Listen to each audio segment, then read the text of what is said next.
Baik pemirsa, jumpa lagi di channel YouTube saya. Apa kabar Anda hari ini? Semoga baik-baik saja, sehat dan sukses selalu. Amin ya rabbal alamin. Assalamualaikum warahmatullahi wabarakatuh. Lanjut dari konten kemarin, permintaan ada klien baru saya dan denanya sudah disodorkan kepada saya rekomendasinya. Dan kali ini alhamdulillah sudah nampak 3 dimensinya. Bagaimanapun bisa, insyaallah saya akan mencoba menjelaskan alasan-alasan bentuk atau hasilnya konten saat ini. Oke pemirsa, kita lanjut.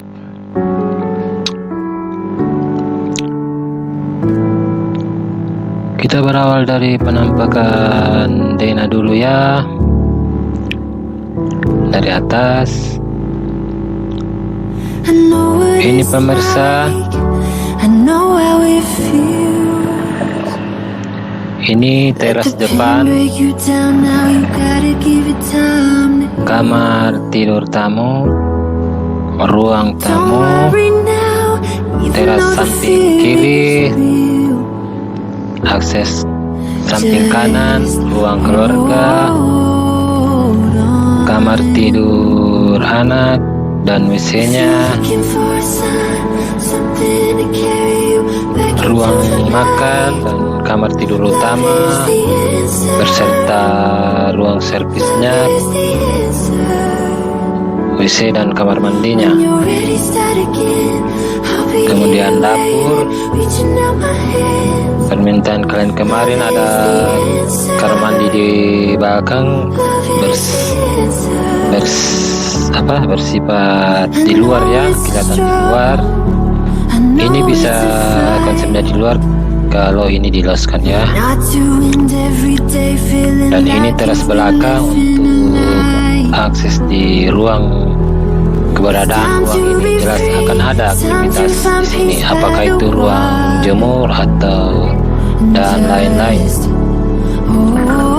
Karena data dari klien, karena biasa di kampungnya buat sering ada pertemuan atau acara, maka seperti ini desainnya untuk sementara. Untuk darurat di sini tetap ada tempat cuci piring, tapi untuk darurat bisa di sini. Tapi ruang ini utama adalah ruang cuci pakaian. Ada perabot mesin cuci di sini. Kalau klien mau menempatkannya di sini bisa, keluar bisa.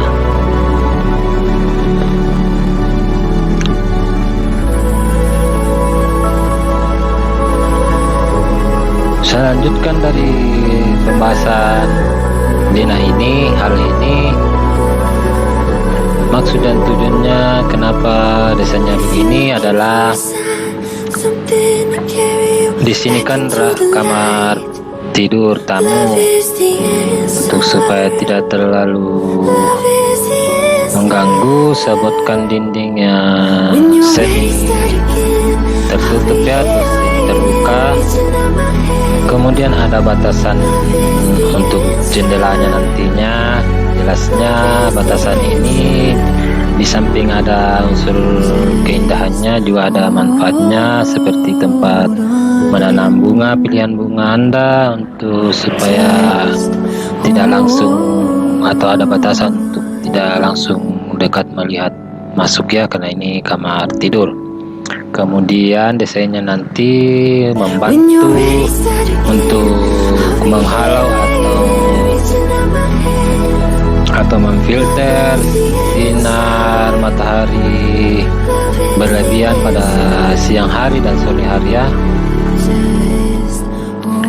Yang jelasnya tidak bosan-bosannya kemarin datanya matahari pagi itu dari sini. Jadi ini alhamdulillah baik untuk sinar matahari paginya. Di sini juga baik. Insya Allah semua kamar tidurnya ini baik untuk sinar matahari paginya itu, insya Allah mendapatkan dengan baik ya. Kemudian ini penampakan dimensinya sudah nampak ya. Kemarin kan denanya masih kelihatan 2 dimensi. Nah sekarang ini tangga-tangganya sudah nampak. Ini tempat bunga, batasan untuk jendela untuk kamar tidur utama ya. Nah untuk kamar tidur utama bukannya saya rekomendasikan lebar sesuai dengan besaran ruangnya yang cukup besar dibanding dengan kamar tidur yang lain, sehingga proporsional untuk ukurannya. Dan di samping kamar tidur ini tempat beristirahatnya penghuni rumah, tujuan dari istirahat kan untuk mendapatkan kenyamanan, keamanan, dan kesehatan. Nah untuk mendapatkan semua itu makanya harus ada bukan jendela kaca ya, supaya agar masuk sinar matahari paginya.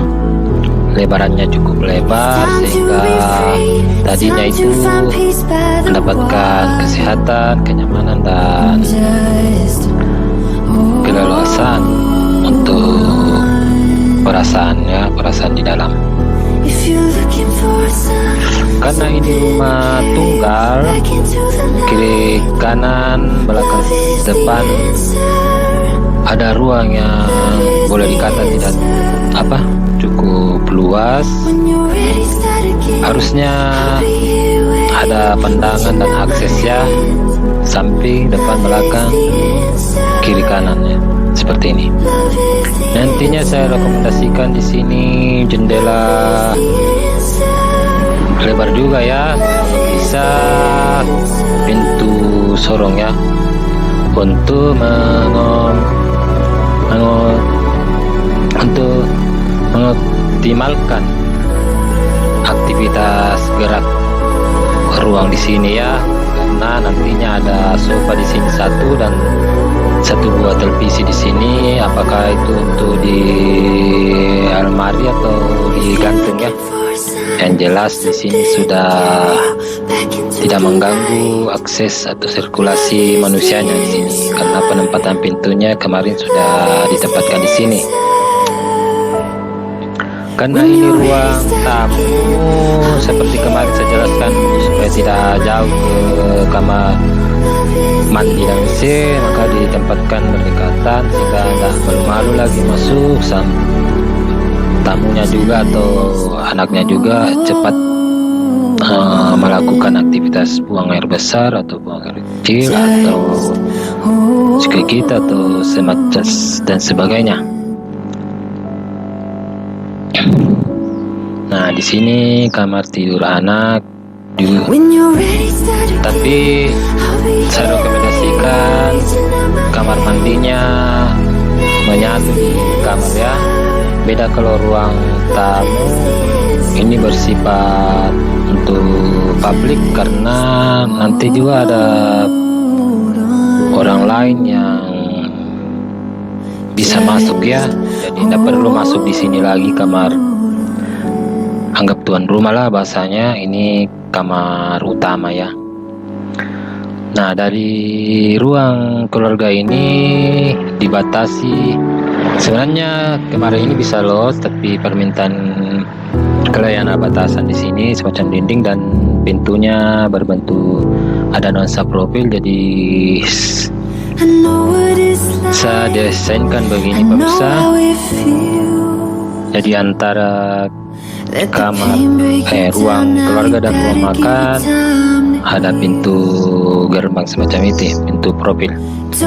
Dan ini ruang makan, akses untuk menservis ruang makan ini saya tempatkan dapur, saya dekatkan agar tidak jauh untuk melayani ini. Dan pintunya agak diperlebar. Sebenarnya mau ditambah, cuma kondisinya tidak memungkinkan, tapi sudah cukup untuk supaya tidak terlalu canggung atau was-was untuk bersenggolan ya. Di sini saya berikan alternatif bisa bar kecil di sini ya, untuk santai, untuk makan cemilan atau minuman panas atau dingin semacam kopi atau jus atau sejenisnya. Nah, dapur ini karena rumah bentuk tunggal, tentu ada ruang yang lebih di luar sana ya, halaman, tidak seperti BTN atau rumah yang lain seperti perkotaan ya. Saya rekomendasikan supaya ada juga akses untuk pandangan keluar atau view, karena cukup luas halamannya. Kemudian untuk menyatu dengan ini kan konsepnya kemarin ini satu area bahasa ya. Maksudnya satu area bahasa ini memasak, mencuci, dan buang air kecil orang besar ya, satu kelompok ini. Ini ruang servis ya, tapi disatukan karena konsepnya, alasannya ruang basah. Nah, di sini tempat cuci pakaian bisa ditempatkan satu perabot mesin cuci, dan dalam kondisi darurat kalau ada keluarga melakukan kumpulan atau acara, ini bisa darurat untuk mencuci piring juga. Dan ini buang air kecil besar WC ini ya, karena kemarin permintaannya ada WC untuk dari luar ya, jadi semi luar bisa diloskan, ini ditutup, ini bisa juga ini ditutup dan ini los. Tapi lebih efektivitasnya menurut saya, untuk pribadi saya, ini saja diloskan ya, dan ini ditutup. Karena ada aktivitas di belakang dan masih ada halamannya, tentunya saya tempatkan teras di sini untuk mengkonekkan seperti ada acara atau untuk menjemur pakaian, tempat istirahat juga boleh. Nah, itu pemirsa. Kemudian kita masuk ke kamar tidur utama pemirsa. Aksesnya tentu sudah lewat pintu ini ya. Pintu seperti ini bisa dibuat sendiri pemirsa.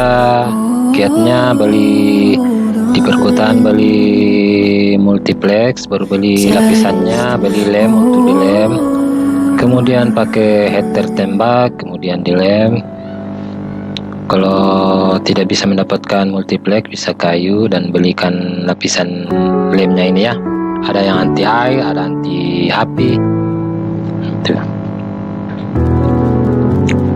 Nah, inilah kamar tidur utama pemirsa. Kenapa saya buat konsep begini? Karena permintaan klien ruang tidurnya itu menurut saya cukup besar ya, ukuran besar, jadi kamar mandinya juga harus disesuaikannya, makanya bentuknya seperti ini. Tapi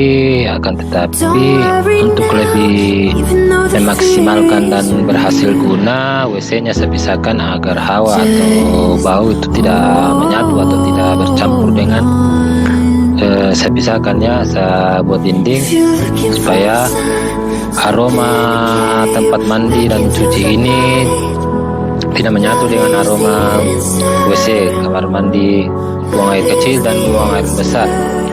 Nah, di sini ada, sebelum kita mandi atau klien mandi atau pemirsa atau Anda mandi, setelah mandi atau sebelum, ini berdasarkan aktivitas kita ya, biasanya itu cuci muka dulu atau mengambil peralatan dulu, handuk dan sikat gigi atau cuci muka. Nah, disinilah tempatnya untuk penyimpanan itu, untuk aktivitas itu. Dan untuk mandi dua alternatif ya, kalau ekonominya masih ya sudah sebatas ini, bisa pancuran saja. Dan kalau masih dana masih cukup, bisa dipakaikan bak mandi ya, dua-duanya bisa pancuran dan bak mandi. Tapi kalau pilih salah satunya bisa, dan pilih dua-duanya bisa, dan paling ekonomisnya pancuran saja. Jadi saya kembalikan untuk ekonomisnya, jadi dosa ini. Tapi untuk lebih daripada itu, idealnya ya dua-duanya kalau bisa, tergantung kemampuan penghuni ya, klien saya. Nah, di sini menurut saya untuk kamar tidur utama sudah cukup bagus, ideal. Dan konsep kamar utama ini kan pemilik rumah utama istilahnya, kalau dalam negara ini adalah ini presidennya, harus nyaman, sehat, aman di sini. Jadi untuk lebih praktisnya, enaknya televisinya di depan agar bisa langsung enak menontonnya, enak. Bisa ditambahkan nanti meja rias di sini, meja penunjang, dan tempat-tempat servis lainnya seperti meja untuk cermin untuk pihak ibu ya. Dan bukanya ini harus, menurut hemat saya, harus cukup lebar ya, supaya memaksimalkan sinar matahari pagi. Dan bukaannya, nah untuk sementara itu usaha dulu desainnya. Sebelum kita lanjut, jangan lupa komennya ya, agar bisa memberikan masukan kritik untuk rumah ini, perkembangannya ke depan, apakah akan ada berubah atau tidak, cukupkah. Dan jangan lupa like, subscribe, dan aktifkan loncengnya untuk membantu channel saya atau konten saya ke depannya, supaya lebih semangat dan lebih baik, insyaallah, amin ya rabbal alamin. Nah, untuk pemirsa yang rumahnya seperti BTN dan rumah Kopel, sabar dulu ya, insyaallah saya akan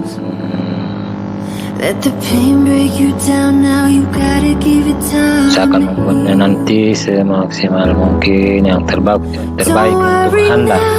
Dan saya tidak bermaksud menggurui ya, saya cuma bersifat sharing dan masukan ide-ide untuk pemirsa yang pengen mau rumah idaman secara pribadi.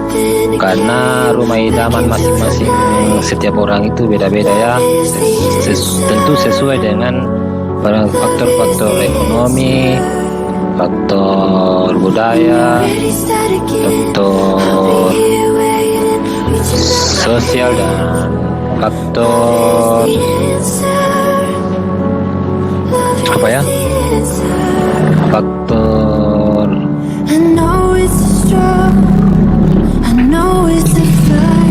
faktor yang lain ya.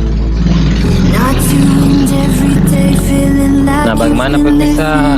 Apakah Anda sudah bisa merasakan rumah ini, merasakan bahasanya, merasakan aktivitas di dalamnya ini, bahwa Anda sudah merasa saya bawa jalan-jalan atau melihat berjalan-jalan dalam desain rumah saya ini pemirsa. Dan semoga konten saya ini bermanfaat untuk teman-teman atau saudara dan Anda. Semoga dengan konten ini Anda bersemangat dan bertambah niat untuk mempunyai rumah sendiri, atau merehab rumah sendiri, atau rumah mertua, atau lain-lain. Untuk itu sementara saya sudahi dulu, kurang dan lebihnya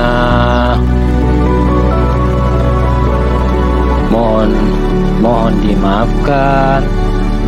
Dan sekian, Assalamualaikum warahmatullahi wabarakatuh. Salam sukses.